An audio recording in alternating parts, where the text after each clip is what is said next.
You're listening to WPKN 89.5 FM in Bridgeport and streaming online at WPKN.org.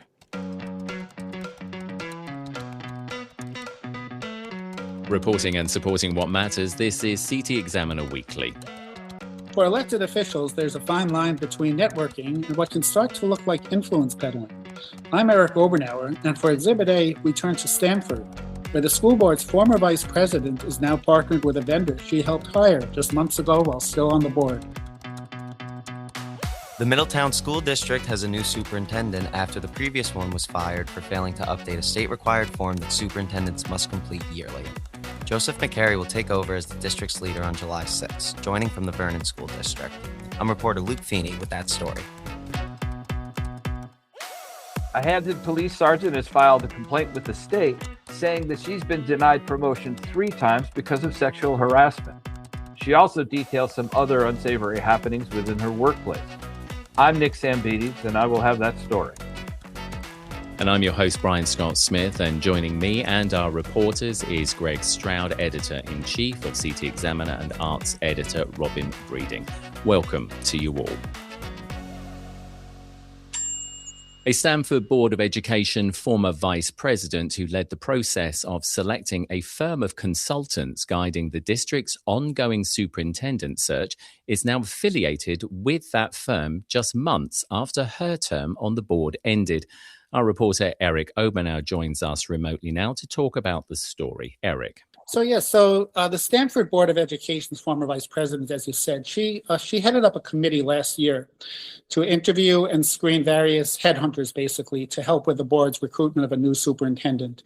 And the vice president later reported back to the board that her committee had unanimously recommended one particular consultant, which the board then hired. Nothing unusual about that, except the vice president, whose term on the board ended in December, has now joined that very firm and is listed on the consulting firm's website as one of their new team members. Now, some may look at this and say, good for her, what a great way to network and put herself out there and put her school board experience to use. But others, are asking some questions and could legitimately question, was there a quid pro quo? Were there discussions between her and the vendor about getting her a job based on her ability to get the vendor the contract he was seeking? And it's kind of a microcosm in the way of the revolving door we see often between government and industry at all levels. Great question.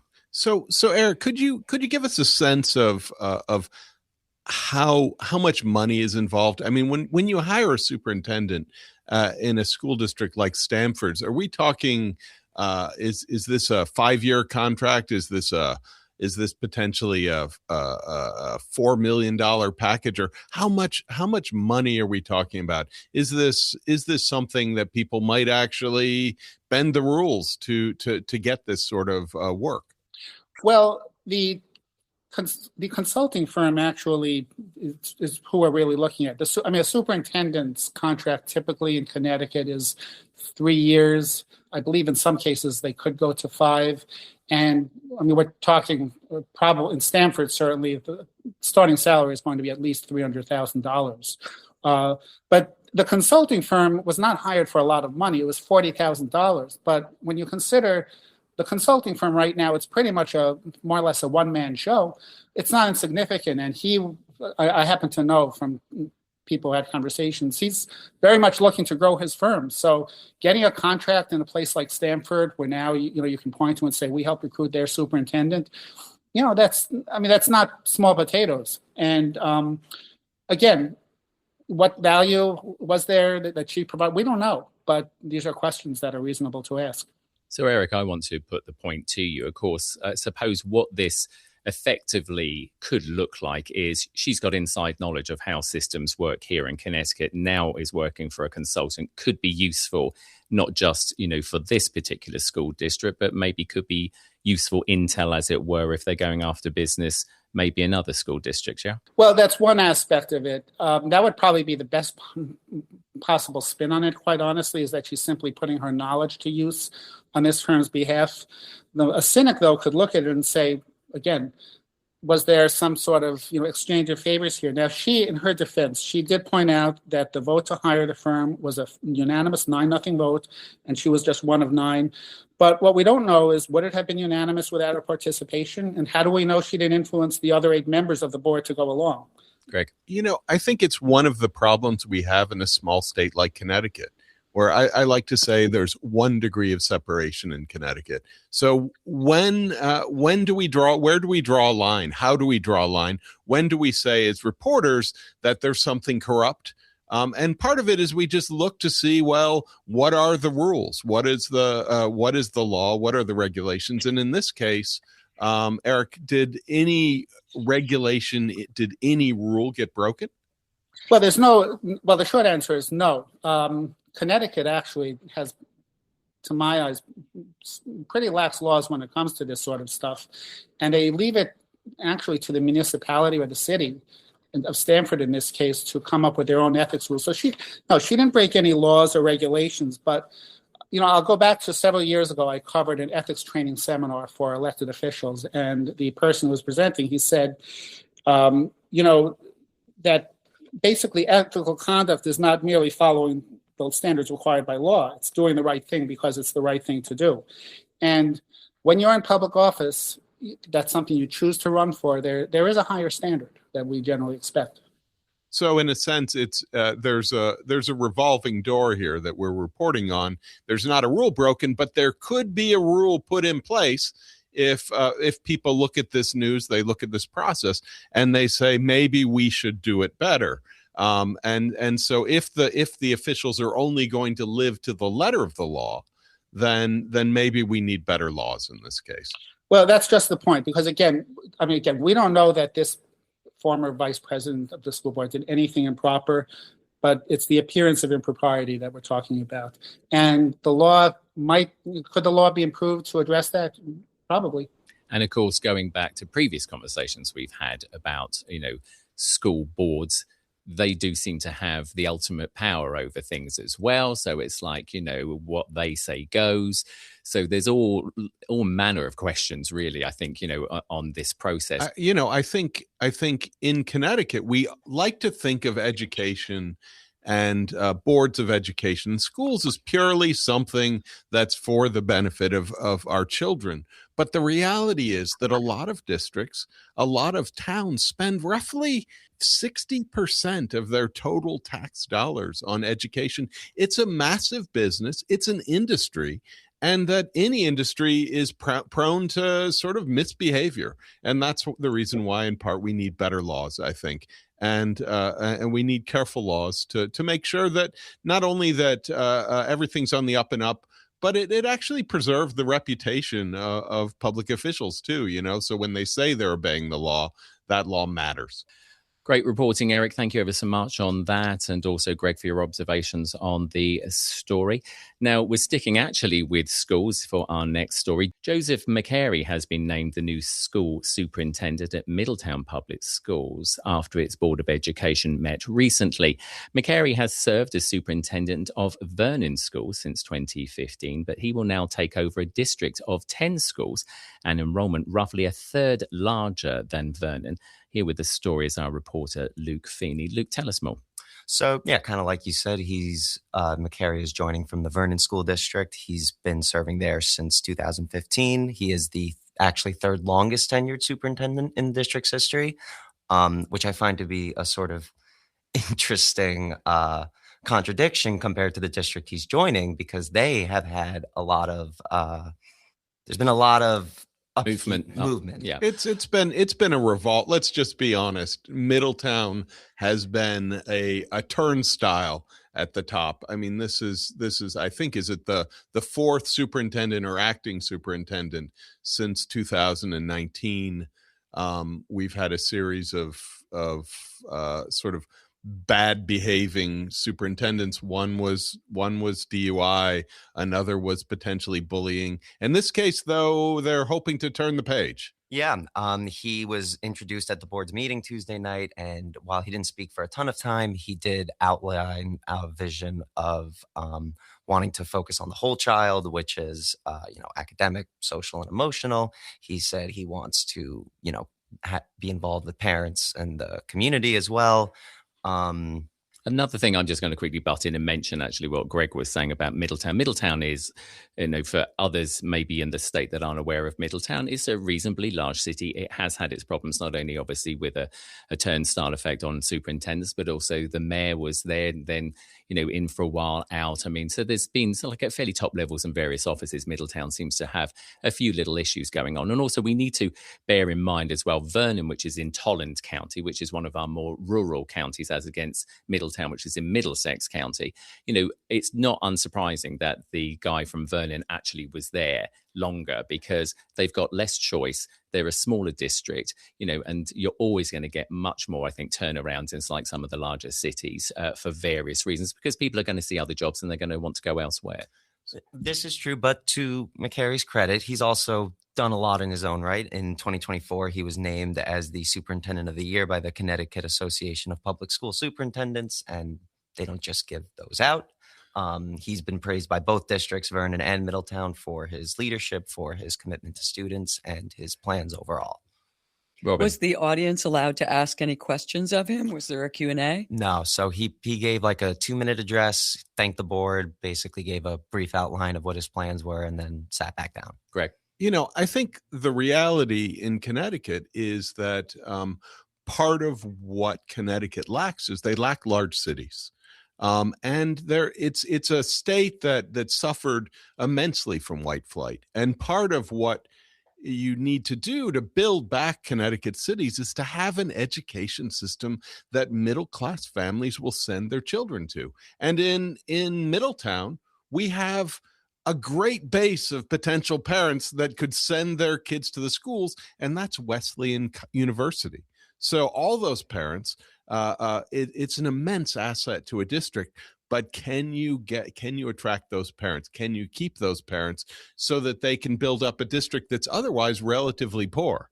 And to that point, I do think it's worth noting that one of the first things he said was his priorities was to work with parents and to bring parents into the fold and to bring community members into the fold. And I've only been here for 3 weeks, so I can't speak to what it's been like before, but it seems like there might have been a problem there. Luke, talk to us a little bit more about obviously the guy that he's taken over from, because it's not just a sort of a certification issue running almost at the same time, although I believe this wasn't given as one of the reasons, but there were other issues as well. Yeah. So the former superintendent was named Alberto Vasquez Matos. He was fired last November.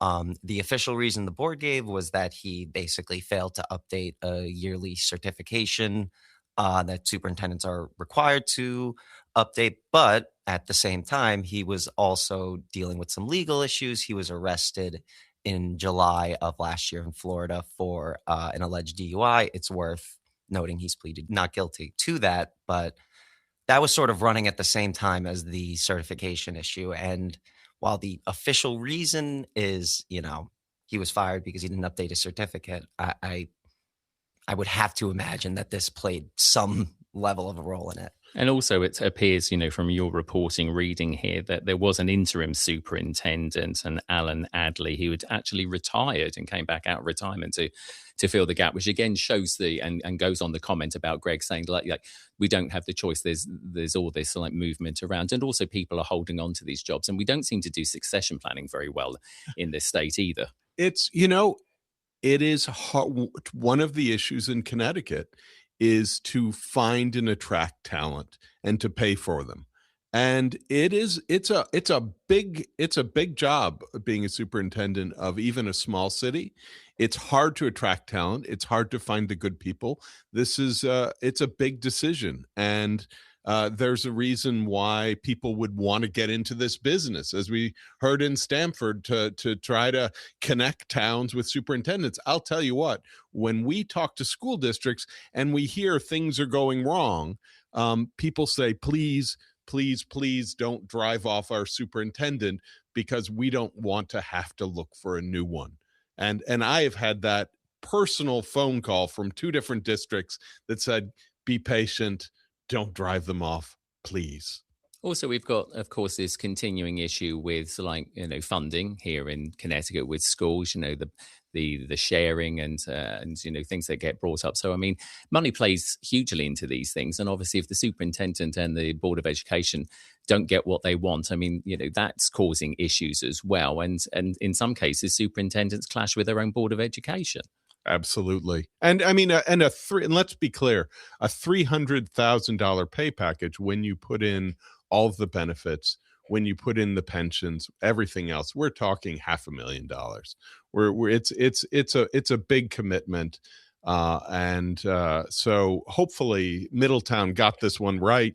It certainly seemed, I think, from what I heard from you, Luke, that they were happy. Yeah, the district certainly seemed happy. And just, on that point, I would be willing to bet that most people, almost everyone knows who their school superintendent is. Not everyone knows who their elected officials are. I mean, it really is, they are the effective CEO of your children's education. You're going to want to know who they are, what they're doing, what they're up to. Stuff like that. Absolutely. Luke, great reporting on that. Thanks ever so much.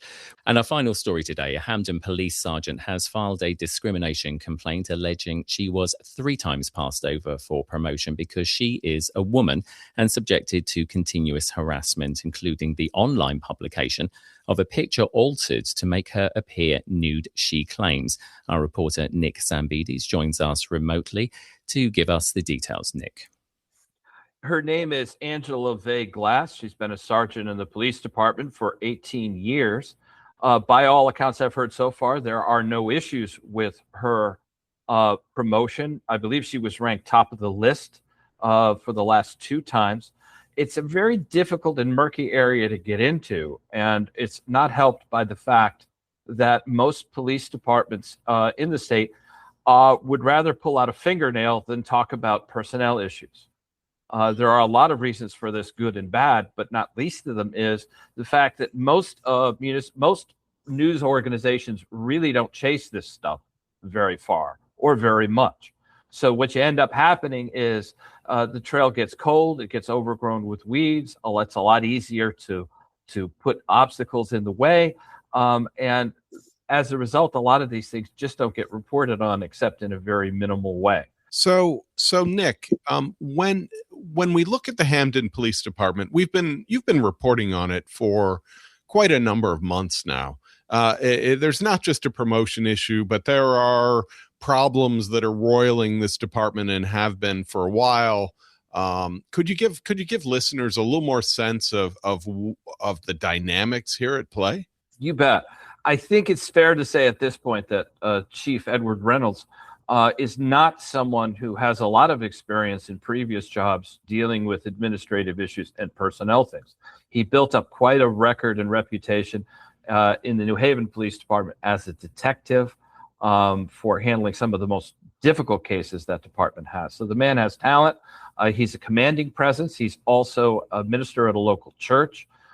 He seems a very likable guy, but I don't think his administration is his strongest suit. Personnel issues and promotions are unusually dicey.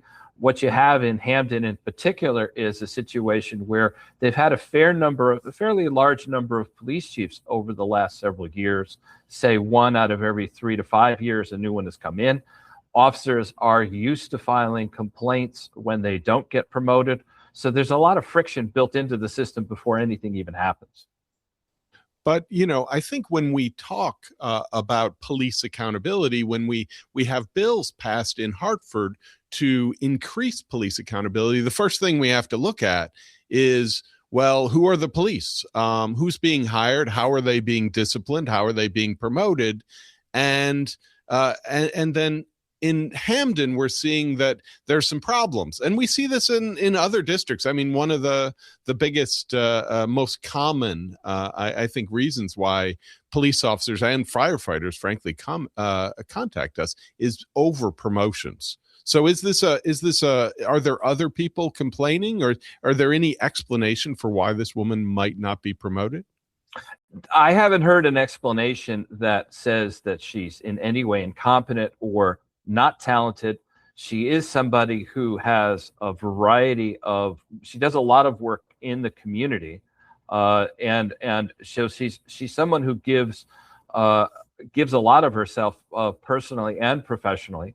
Her reputation, like I said, outside of this photograph situation, I've only heard good things about it. So I can't really say anything bad about her. One of the problems that you have in dealing with Hamden in particular is there are a lot of ongoing issues. I have FOI requests for personnel files going back months that have not been answered yet. We also have one complaint filed over a particular issue that happened back in September with the FOI Commission that they're supposed to be hearing us on. Nick, can I just back up a minute? I'd love to know, does Hamden have any kind of track record in terms of how women are received or promoted within the division there? I don't have any particular information. I can tell you that a couple of years ago, a female police officer was actually dismissed from the department for record searches, illegal record searches. She also was convicted of and had to do, I think, like 1 day in jail or pay a fine.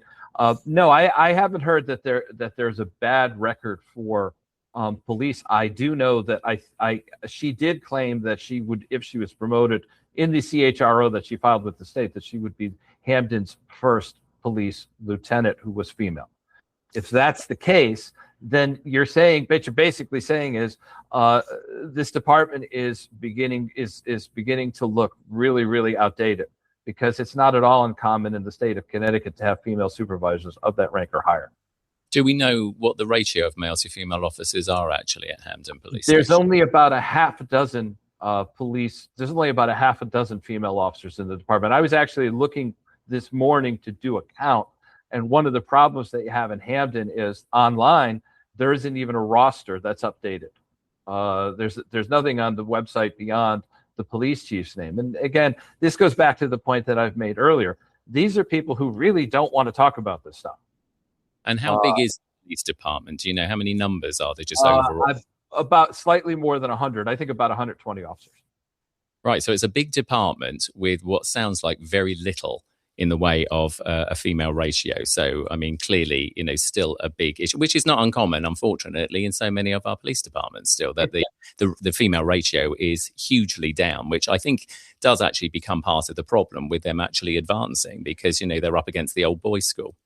And that's a big part of it. The other part of it is that this is a place with a lot of internal strife. I hear repeatedly that the morale is very low. I think this is building up towards something, possibly a vote of no confidence in the police chief. I've heard a lot of rumblings along those lines. It's almost an annoyance because, frankly, it takes a long time for these things to come to the surface, and it takes a lot of time to dig into them. There's a lot of other things I could be writing about, but I have to stay with this because so much is at risk. In any police department, problems like this invariably spill out onto the street and into the performance that officers give when serving the public. When you have an unhappy police department, you have a problem that will inevitably affect how suspects are treated, how people are treated. These problems can erupt in very bad ways. Nick, ever so many thanks. Great story, and obviously something that we're going to be coming back to. And obviously law enforcement, always, wherever it is in the state, stories of interest there. Time now for a look at events and things to do with our arts editor, Robin Breeding, who is with us here in the studio. Welcome to you, Robin. What have you got for us? Thanks, Brian. Yeah. First up is April 18th through May 29th, and it's a new gallery, relatively new, called the Stairwell Space, and that is in Bridgeport. And it's an old factory that was one of these lace-making factories back in the 1900s, and they have a gallery that's inside a stairwell space, so it's an alternative gallery space. And this show is called Interwoven Perceptions. So a new gallery opening in Bridgeport. We've heard that since COVID, Bridgeport has become kind of a magnet for people getting out of the city, making art, and maybe some of them are staying. How many people are in this? How many people are sort of involved in this? Well, this show has got maybe about 15 people. And the interesting thing about the space is that The person, Linda Coletta, who runs the gallery, is also an artist. And instead of putting out a call for artists, she puts out a call for curators. So these curators come from all over the country. And so there's very big variety of work that's coming into this gallery, and it's getting a name for itself. It's starting to come of age. It sounds and looks and incredible, and on a stairwell as well. That sounds interesting enough just to make people want to go and have a look at it. Looking at like art on a stairwell, it keeps you moving. Excuse the pun, doesn't it? So a little bit like a mini Guggenheim. Yes, very much like a mini Google. So well done to Bridgeport for that. The Stairwell Space, it is called, as Robin said, Interwoven Perceptions, April 18th through to May 29th. What else have you got for us? All right, this next one, I love flowers. It's springtime, and on April 25th, Connecticut Flower Collective opens for the season, and that's up in Middletown. And it's a place that brings in farmers, flower growers from all over the region, and you can go in there twice a week and just buy buckets full of really beautiful flowers for your home. I know people who are interested in flower arrangement that make the trip to Middletown just for this event, that it's supposed to be something that statewide it's worth going to. Yeah, it's every Thursday and Friday, and it also has a wholesale on Wednesday. But yeah, it's got great growers, and it's really nice to support your local Connecticut farmers who grow these beautiful plants. Excellent stuff. So again, April 25th, and that's 725 Main Street in Middletown, 8 a.m. to 12 p.m. And as Robin said, Thursday, Friday, everybody, and then Wednesday, it's just for the wholesalers. But looks like a great place to go and get some beautifully grown Connecticut flowers. All right. April 29th, the Study Fine Wine and Spirits in Greenwich, Connecticut has a gin and junmai tasting, which is from the Jodo sake importers. So these are Japanese spirits.